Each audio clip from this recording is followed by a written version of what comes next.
This is Where We Live on Connecticut Public Radio. I'm Lucy Nalpathanchel. Going to space is the dream of many, although very few of us will make it. Now, if you're a billionaire, it's a different story. Over the weekend, did you watch Virgin Atlantic founder Richard Branson's flight to the edge of space?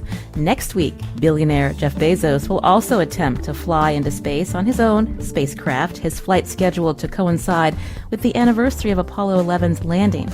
And we can't forget about Tesla's Elon Musk, who has his eye on Mars. His company, SpaceX, has completed dozens of space flights.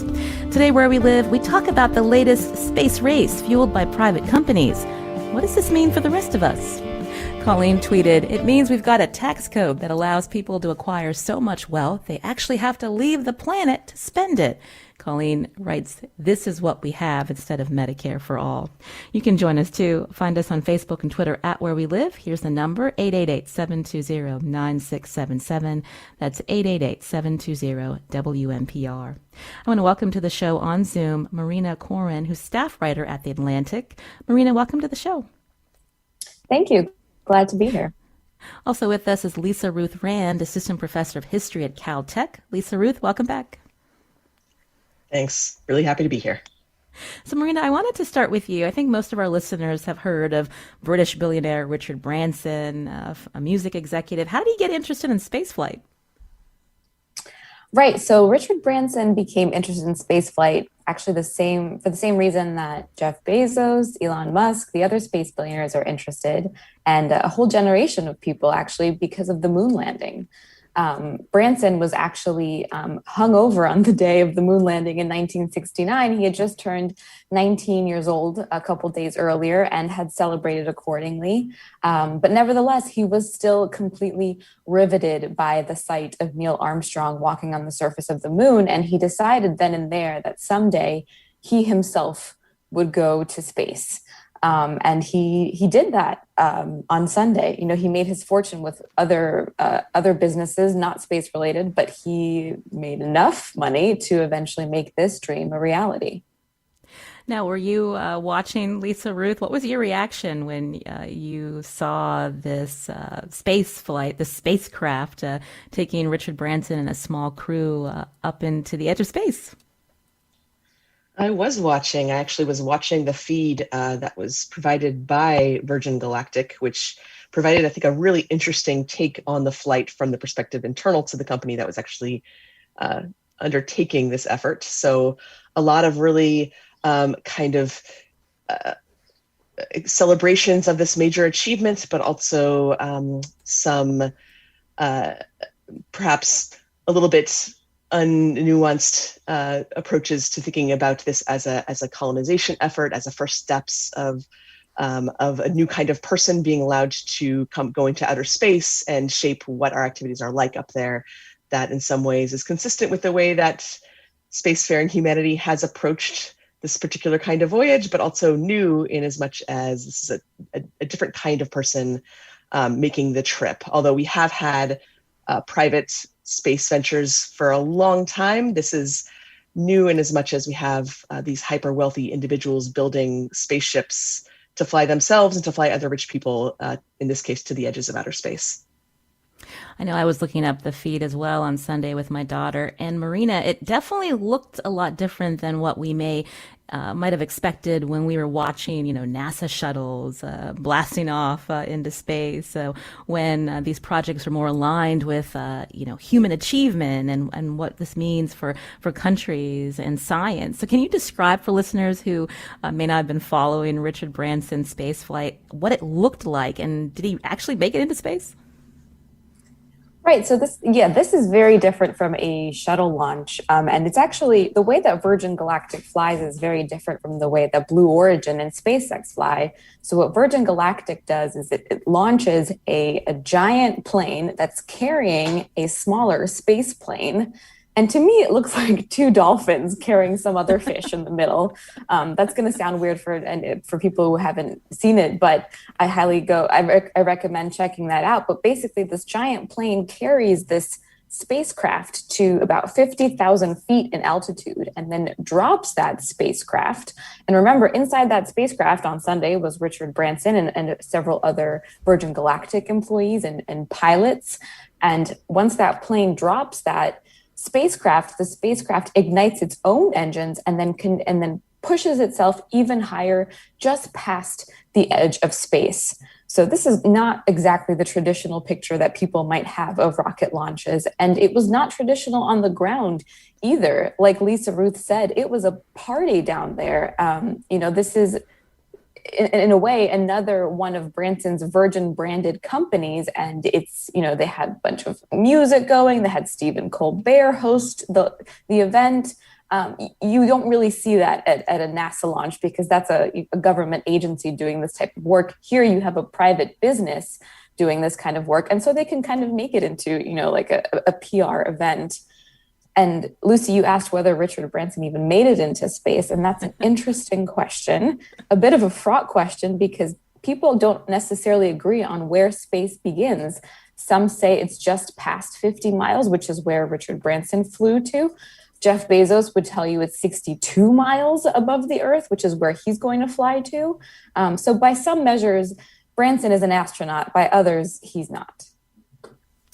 I mentioned the purposes of science just a bit ago. And so what is the purpose of Richard Branson going up into the spacecraft and spending all of this money? Is it really just about a notch on his belt that he's the first billionaire to do so? Right. That's a good question. And so there was a science experiment on this flight on Sunday that one of the Virgin Galactic employees tended to in the few minutes of weightlessness that they experienced. But what Virgin Galactic is doing is not primarily about science. It's about business. Branson has long wanted to create the first commercial space line. And, essentially about paying customers joyrides to the edge of space and back. And so for Branson on Sunday, this was essentially a joyride.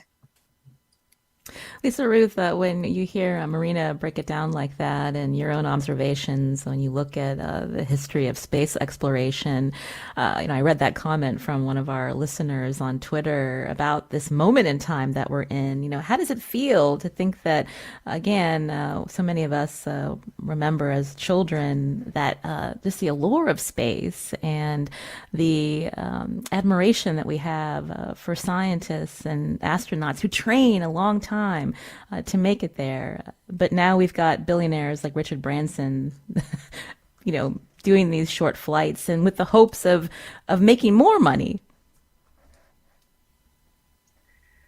It's a very, very, I think, challenging thing to watch for those of us who grew up with spaceflight being something that's done primarily by states, right? The primary entities that until pretty recently had the capital and resources to build and maintain space programs. So it's very, very different. And I think that there's a different kind of meritocracy at work here, right? You have astronauts who have, like you said, trained their entire lives. They also have to be perfect physical specimens in order to be able to qualify. If you have the slightest little defect like a heart arrhythmia or perhaps something like ADHD or some other kind of condition that makes you slightly neuroatypical, it's very, very, very hard to become an astronaut. Whereas the astronauts who flew on Sunday, or rather the passengers who flew on Sunday into outer space, and other private individuals who have flown in the past, they may not have the same kinds of standards that are necessary to become an astronaut pilot or an astronaut scientist. They instead just need to have enough money and enough resources to be able to say, this is something that I want to do. This is what I want to spend my money doing. And this Virgin flight is the next marker that having money rather than having a particular kind of set of skills and attributes can make you viable for spaceflight. You can join our conversation as we talk about the billionaire space race today. You just heard Lisa Ruth Rand, assistant professor of history at Caltech. Also with us from the Atlantic, Marina Koren, who's a staff writer there. The number 888-720-9677, or find us on Facebook and Twitter at Where We Live. If you want to see a photo of this spacecraft that Richard Branson's company built for this flight, you can actually go to Twitter at Where We Live or on our website, WNPR.org/Where We Live. So Marina, Branson made it first, and now Jeff Bezos is going up into space. Tell us about his venture. Yeah, it's definitely a big month for commercial spaceflight, that's for sure. So Jeff Bezos was actually supposed to fly first on July 20th, as you said, the anniversary of the first moon landing. And he was going to make the trip to the edge of, just past another edge of space on Blue Origin's rocket. And that system is a bit more traditional. You know, big rocket goes up, releases a capsule with the passengers inside. They float around for a couple of minutes in glorious weightlessness and then parachute back down to the surface.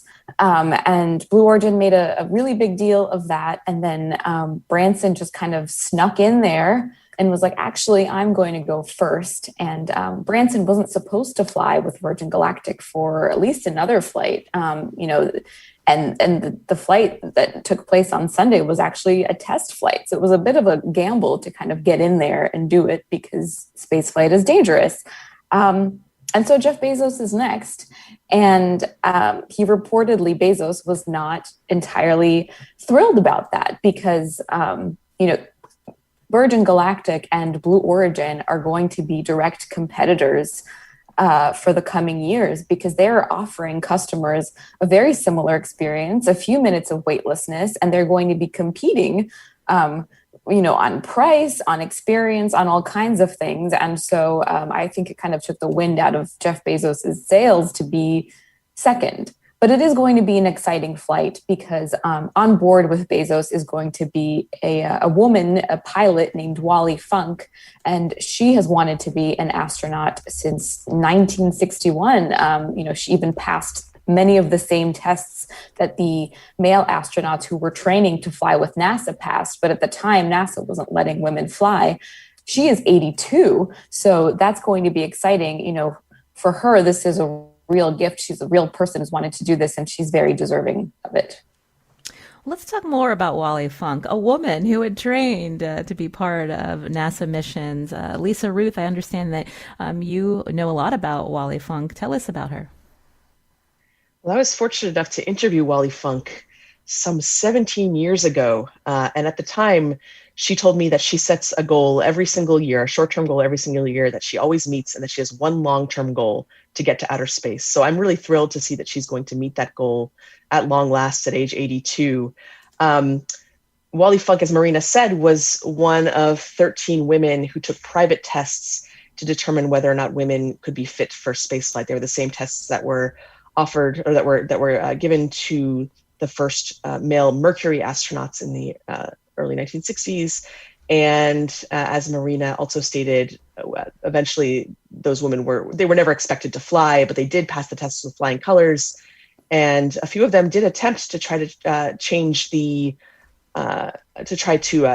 gain that status, to be able to be astronauts. It went as far as a congressional subcommittee hearing, but their efforts were shut down pretty quickly, and it would take another 2 decades before Sally Ride would fly on the space shuttle in 1984. So Wally Funk was very much a pioneer, and she has wanted to do this for a very, very long time, and she will finally do so in a couple of days. Well, see, she's someone we should definitely learn more about. Thank you both for telling us more about Wally Funk. We've mentioned Richard Branson and Jeff Bezos. We know that Elon Musk also has a space company too, SpaceX, and they've been doing a lot and working with NASA, helping get astronauts up to the International Space Station. Marina, what can you tell us about Elon Musk's ambitions in space? Right. So, actually, I've been waiting for him to chime in and say, actually, I'm going to be first and beat them all, but that didn't happen. And I say that because Elon Musk, and with SpaceX, he put people into orbit last year, and he's done it a couple more times since. And when I say into orbit, I mean that SpaceX has launched on NASA's behalf astronauts to the International Space Station. And that journey requires going way beyond this edge of space that Branson and Bezos are bickering about and actually looping around the planet. And so that's a completely different game. You know, there's a couple of billionaire space races here. You have Branson and Bezos racing in these suborbital flights. You have Elon Musk in a different game with orbital flight. And then if you zoom out even further, you have Bezos and Musk competing for a NASA contract for the moon. I mean, that's a whole different story. But Elon Musk is still, you know, SpaceX is still a business. And so SpaceX has already sold a flight into orbit to a very wealthy tech entrepreneur. And he got to choose who to bring along with him. And so that's a very different ballgame. You know, a Virgin Galactic ticket costs around $250,000. SpaceX hasn't said how much it is charging for its space tourism on its orbital system, but you can guess that's probably in the millions. You know, so all of these space billionaires are in the business of putting people into space. They're doing it a little bit differently, but it's definitely going to be a big year for this entire business because they're all involved and they're all reaching kind of like the finish line in their various programs. Marina, did you say that to get on Branson's spacecraft, you need $250,000? Yes. Do you have that? I don't have that. I think this gets it to what Lisa Ruth was saying earlier, that this is going to be a rich person's game. Sign me up on my public radio salary.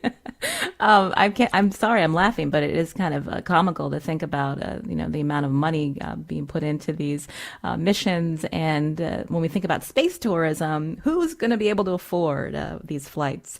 My guest today on Where We Live, you just heard Marina Koren, staff writer at The Atlantic, also Lisa Ruth Rand, assistant professor of history at Caltech. We're going to talk more about space tourism. And of course, we want to take your calls too. You can join us, 888-720-9677. That's 888-720-WNPR. Or you can share a comment on our Facebook page or find us on Twitter at Where We Live. And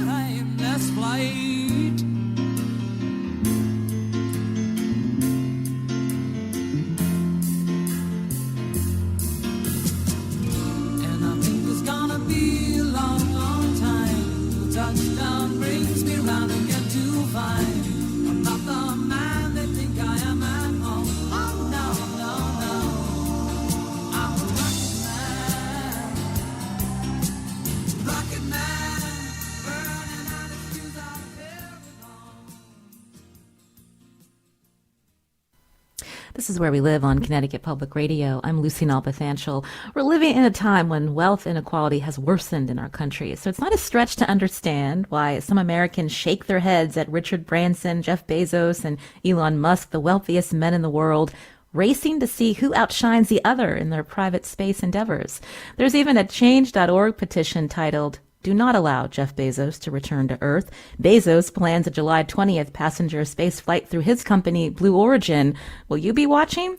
What do we have to gain by these latest space flights? It's been reported, as we just mentioned earlier, that to fly on Richard Branson's spacecraft will cost $250,000. You can join us, 888-720-9677. That's 888-720-WNPR. Or find us on Facebook and Twitter at Where We Live. Lisa, can you give us some more history on space tourism? Again, we're focusing on these billionaires who are going up into space, but thinking about other famous people who've gone up and what it means for this development of a commercial industry. Well, you touched on something important there, which is that Branson is not the first private individual to go into outer space. There have been private individuals going for some time now. There have been some 7 private citizens who've flown to the International Space Station, provided they could meet the hefty fee needed to go there. The first one to go was Dennis Tito, who flew in April 2001 for, I believe, around $20 million, I believe was the price tag then. British singer Sarah Brightman was set to fly to the station. She didn't end up going. and Anusha Ansari of the Ansari X Prize flew in 2006. So there have been quite a few people who've been able to garner the money to be able to fly into outer space. Again, just using the means of having the right amount of money, the right amount of cash flow to be able to go. But I believe what's different here is that Virgin and Blue Origin, which is Bezos's company, are specifically meant to cater to space tourists. And the price tag will be much lower than those millions and millions of dollars that the initial first space tourists had to bring up in order to fly. So there is this intent to commercialize space tours and to broaden its access. But again, I'm in the same boat as you and Marina, Lucy. I certainly don't have the resources on my salary to be able to fly into outer space. But I think that the hope is to eventually make it more accessible. But this does, again, kind of challenge what Richard Branson said, this idea of space belongs to all of us. Well, belongs to all of who? It belongs to a certain kind of person who has the kind of money to be able to go there. And in many cases, some of these hyper wealthy space entrepreneurs have kind of really not read the room well when talking about making space available to all, because ultimately when they throw up a number like, or I believe Elon Musk at one point said that anyone who can afford to buy a house can afford to fly to Mars eventually on his spaceship, but not everyone can afford to buy a house. So ultimately, it remains to be seen who space is going to be for if these new commercial, specifically tourism companies actually do take hold and start to expand. Well, Lisa Ruth, you and I may have a chance. I also read a Japanese billionaire is going to pick 8 members of the public for a SpaceX moon trip in 2023. So I'll send you that link. We can sign up. Marina, I wanted to go back to you when we talk about the money that these billionaires are spending, but they're also getting U.S. taxpayer dollars, right? With Elon Musk and his contracts with NASA. Right, that's true. Sometimes I hear or see people say, SpaceX, Blue Origin, they're really leapfrogging NASA. NASA is no longer the most exciting name in the game because these companies are taking over. And that is not entirely true, because many private space companies would not exist without NASA, whether that's a history of technology and in some cases just plain funding. For example, when SpaceX launched 2 NASA astronauts into orbit last spring, that was part of a NASA-funded program that was years in the making. And so while NASA today is going to pay SpaceX, basically going to be another customer and pay SpaceX to launch its employees to the International Space Station, NASA helped make that program by giving SpaceX several billion dollar contract. This is not happening in a vacuum.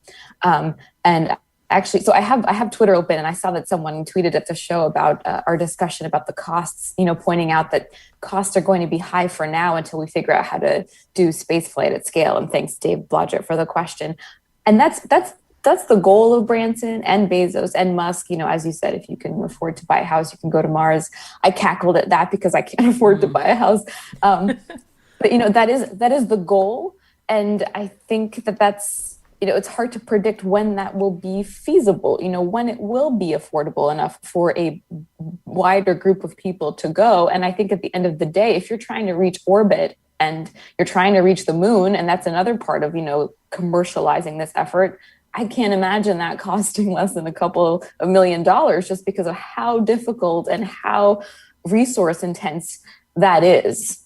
So perhaps I could see suborbital flights getting cheaper. I think that we will go in that direction, but I don't think that it's going to be, as widely accessible as air travel is for people today.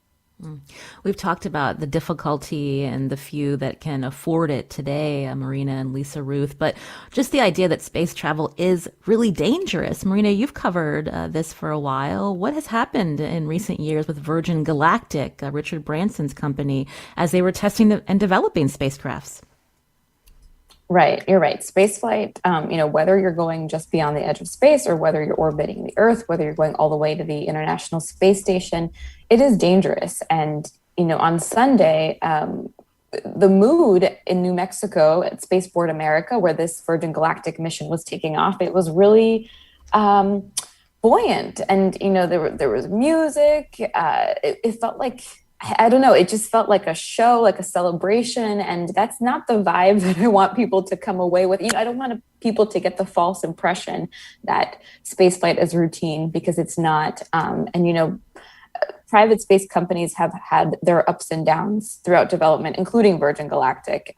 In 2007, there was an explosion during testing that killed 3 contractors who were working on the effort. And then more recently, in 2014, a test pilot was actually killed during a test flight when the space plane broke apart in midair. In 2014 was not that long ago. And at the time, Richard Branson, he wrote in his memoir that he had to do a bit of soul searching, and he asked people around him, should I keep going? Is it worth it? And he ultimately decided that it is. And it's different for companies like Blue Origin, SpaceX, and Virgin Galactic, because, with the space shuttle program, which was eventually retired in part because it was dangerous, private companies have a different calculation to make. Yes, they have benefited from taxpayer funding, but at the end of the day, they're their own entities. And if they suffer a tragedy, if a paying customer, God forbid, loses their life, they could, do that soul searching and decide we're going to come back. They don't have the same obligations to the public about, safety and optics and things like that. So when we think about the regulatory agencies that govern safety, that's not going to happen necessarily with these private companies, Marina? Yeah, that's we're definitely in new territory. So the FAA is the agency that approves launch licenses for these companies, but the FAA is responsible for protecting public safety in the sense that, it wants to protect people and property on the ground. The regulatory framework for protecting space tourists is not really there. It's kind of catching up to what these companies are doing. And so, when people fly with these companies, they're really, signing up for a risky endeavor and, I'm sure signing waivers and all kinds of documents. And I think what we're going to see in the next couple of years is regulation catching up to these milestones in private spaceflight.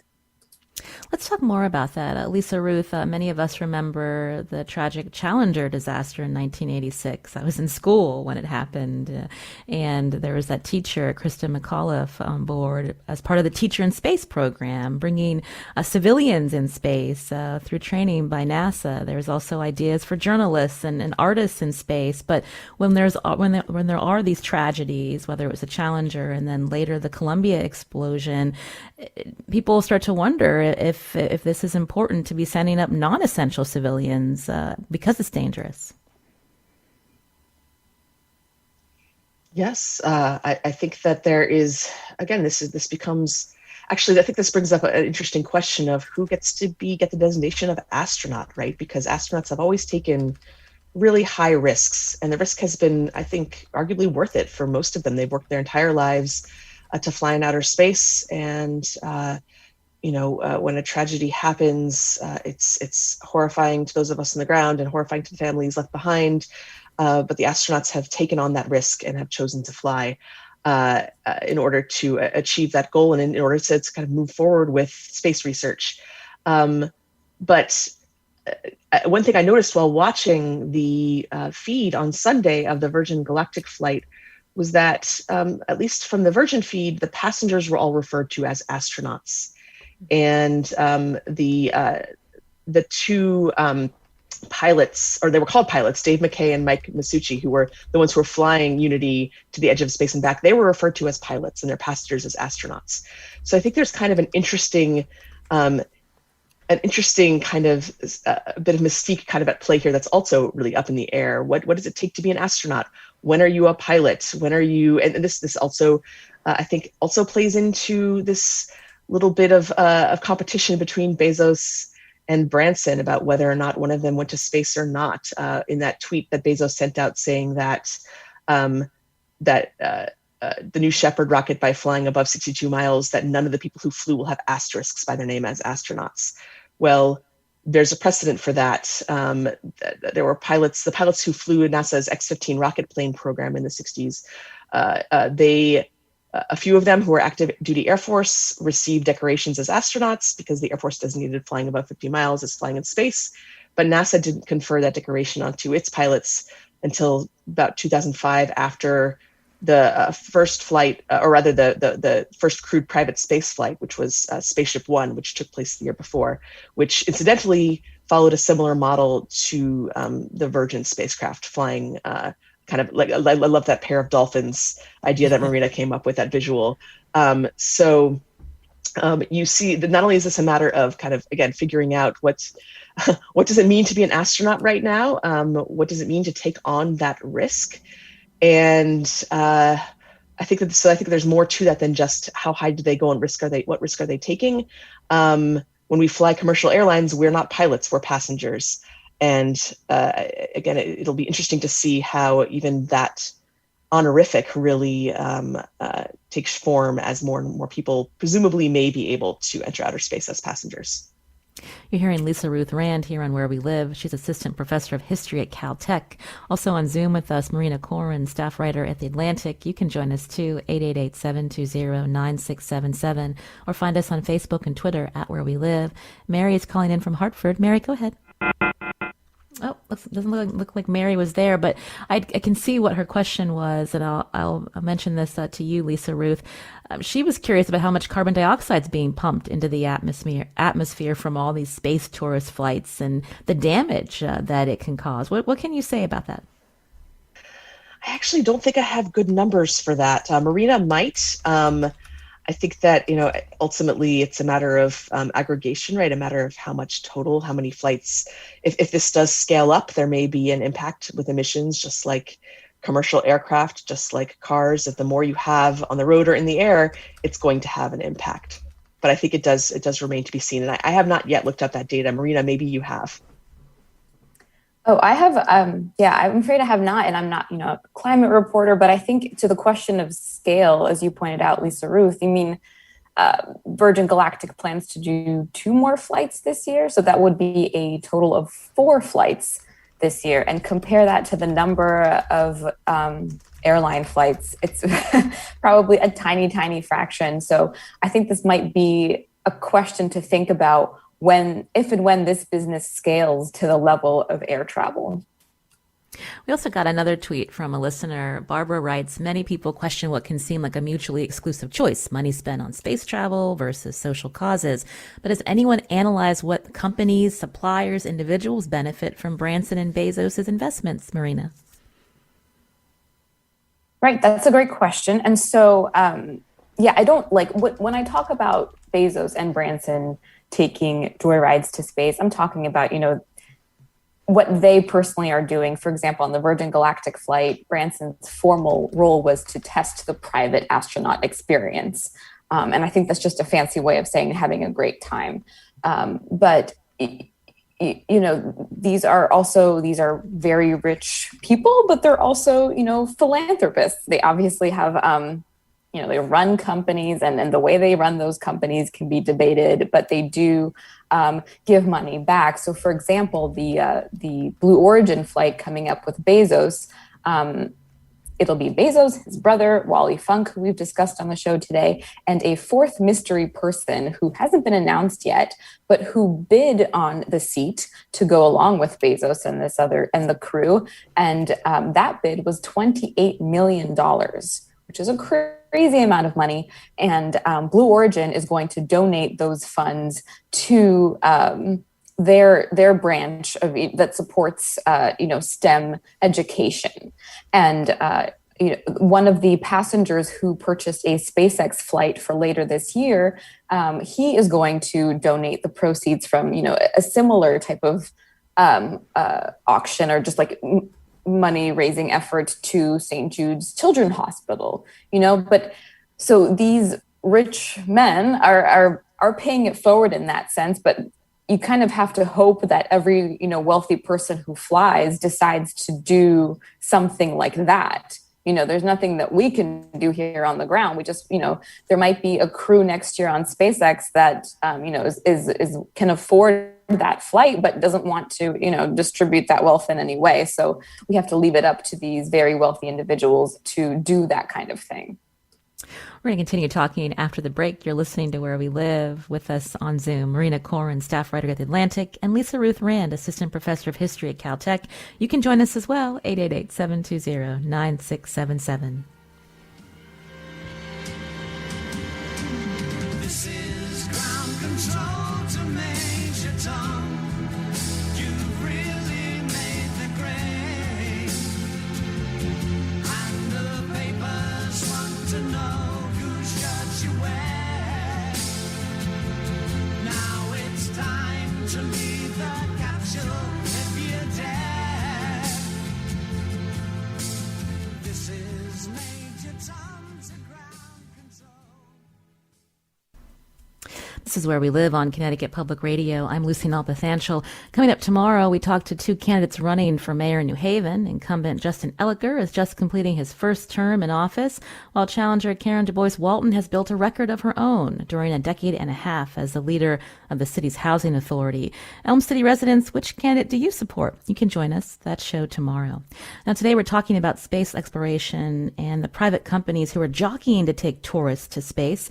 On Zoom with us, Marina Koren, staff writer at The Atlantic, and Lisa Ruth Rand, assistant professor of history at Caltech. You can join us too. Find us on Facebook and Twitter at Where We Live. Lisa Ruth, I understand when we talk about these private companies and human space travel, that's one thing that they're interested in. But when we focus on SpaceX, I think there's a project called Starlink. Can you talk about that and what some concerns are around it? Sure. So Starlink is what's known as a mega constellation of satellites. So a network of satellites, thousands of satellites kind of strung into a particular network that will allow for a pretty broad geographical range of coverage on the ground below. And it's meant to provide internet access to places where there is low access to remote areas on the ground below. SpaceX has already launched many of these satellites. Every Starlink launch, there's 60 or more satellites packed into the rocket. And there's been some pushback, particularly by astronomers concerned that, particularly right after launch, that these Starlink satellites, which reflect light from the sun, are visible from the ground, they might disturb astronomers' efforts to observe far away naturally occurring objects by confusing those with very nearby artificially created objects.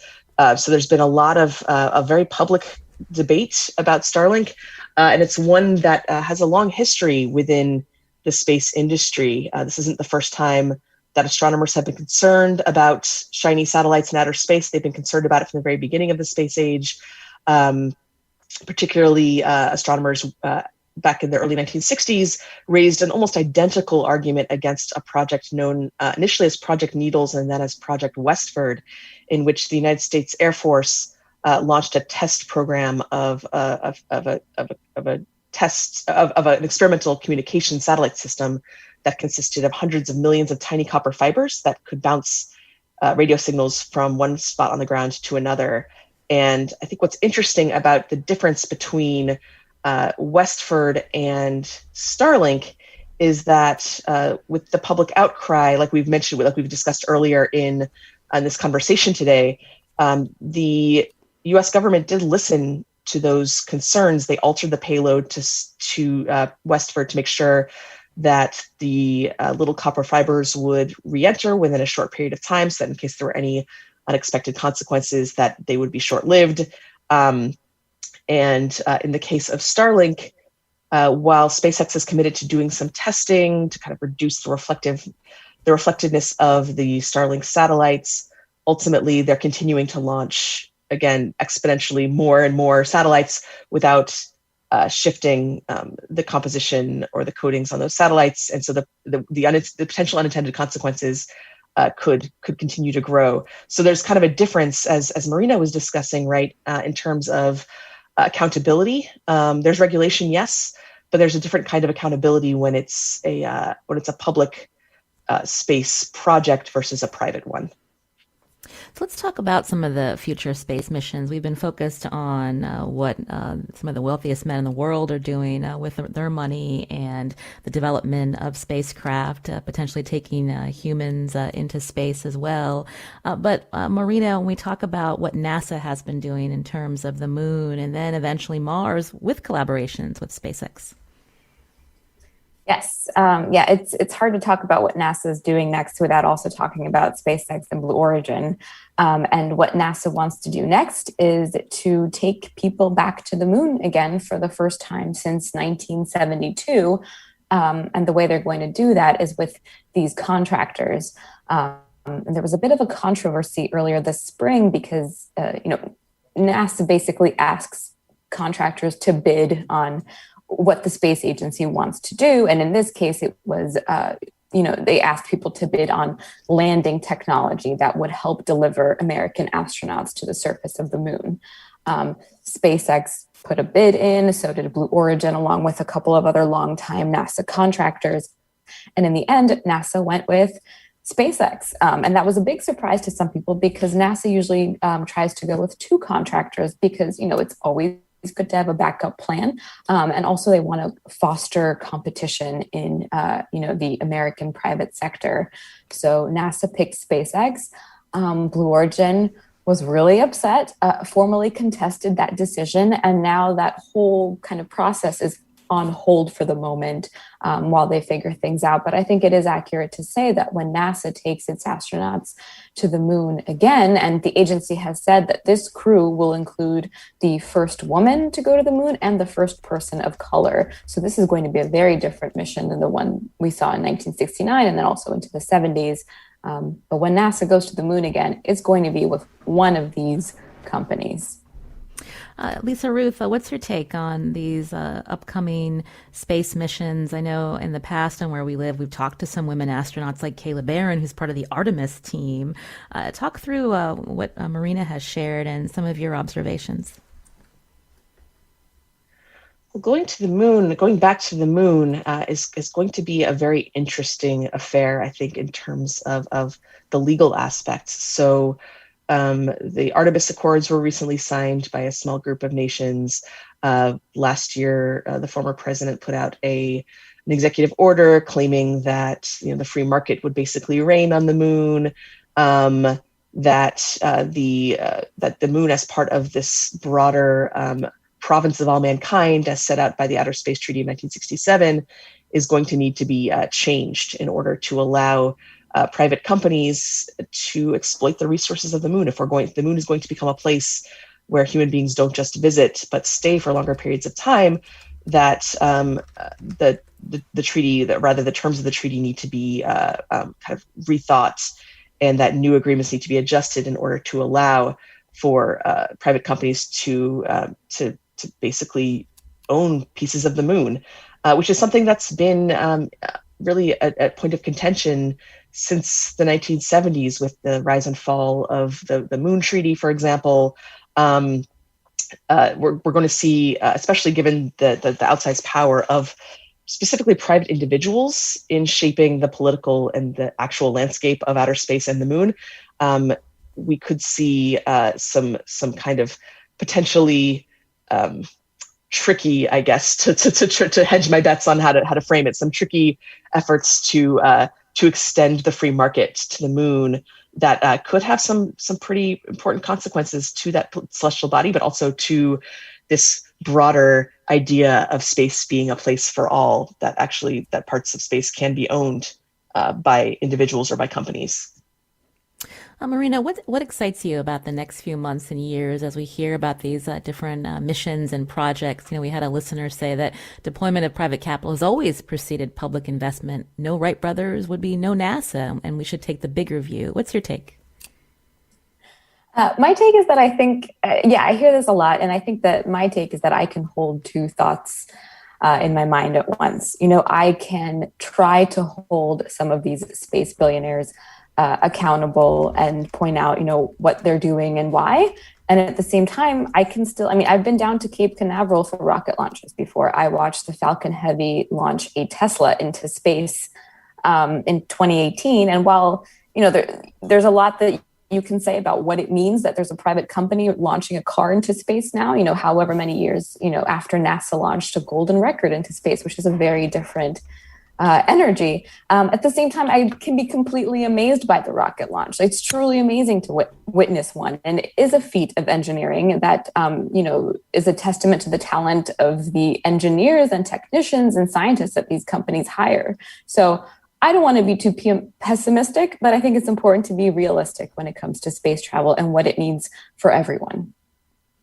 Thank you, Marina Koren, staff writer at The Atlantic. Lisa, Ruth, did you want to close? Give us your thoughts. Are you excited for the future? I'm excited for the future, but I also feel like it's important to remember what, in many ways, this new surge in private space says about these vast gulfs of inequality in America and the world. In 1969, just before the Apollo 11 launch, Ralph Abernathy and the Poor People's Campaign held a march at Cape Canaveral. Protesters carried signs that read things like $12 a day to feed an astronaut. We could feed a child for $8. And they met in the middle of a field with NASA Administrator Thomas Paine, who said, if we could solve the problems of poverty in the United States by not pushing the button to launch men to the moon tomorrow, we would not push that button. And now we're seeing the same kind of, it never really ended, right? There's always been this inequality, but it's just extended and expanded. So I guess the thing that I want to watch and that I want to leave with is this idea of what would, say, an Elon Musk or a Jeff Bezos or Richard Branson say if they were confronted by the Poor People's Campaign? How would they respond to that call for a better use of resources or a way to make the space program or rather a private space program and this need for public change, how those two can coincide, how we can, like Marina said, hold those two thoughts in our heads at once and move forward. Lisa Ruth Rand, it's always a pleasure to speak with you, Assistant Professor of History at Caltech. We appreciate your time today. It was my pleasure. Thanks so much. And Marina Koren, staff writer at The Atlantic, will be tweeting out some links to your great reporting. Marina, thank you for coming on the show. Yeah, thanks for the conversation.